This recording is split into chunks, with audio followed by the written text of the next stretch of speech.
Once again, if you can just see how these passages are giving you the answer somewhere else in the passage, these questions become a lot easier. Stars form in cloud-like swirls of gas and dust that cannot be touched, but astrophysicist Nia Imara believes these formations need not remain completely blank to researchers. She uses simulation data and sophisticated 3D printers to produce interactive models of these stellar nurseries. So one thing I do notice is that whenever they use the colon in these vocab questions, that's a way of saying we're repeating ourselves, but they kind of also did that here with the word but. Now, but is a word that means contrast, but think about how this sentence is built, right? They cannot be touched, but this person believes they need not remain. How about untouchable, right? Untouchable, squeezing it in there with my terrible handwriting. There you go, right? They cannot be touched, but they need not remain untouchable. They can be touched through interactive models, right? That's kind of what this is saying. Look at that repetition. So now I'm just looking for a word that means something like untouchable.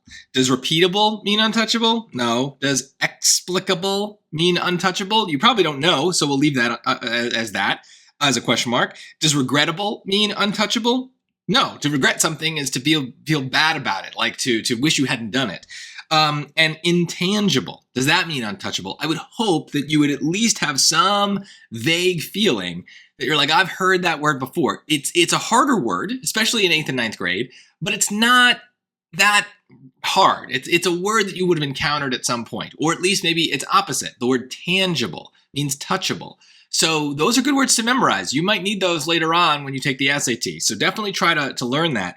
Explicable means basically explainable. So it just doesn't make any sense here. But this is how some of the questions work with hard answer choices is if you know what the word means, it's very easy. If you don't, then you're left guessing. We want to try to reduce that as much as possible. So my recommendation is if you don't know words to prepare for the SAT when that eventually comes around, your best bet is to just get in the habit of looking up words every day, not setting aside specific time to do it, just as you read for school, as you hear people in movies and television and stuff like that, use a word you don't know, you probably have very quick access to a dictionary through your phone or your computer. So just get in the habit of looking those things up right away. Don't just say, well, I kind of get the gist.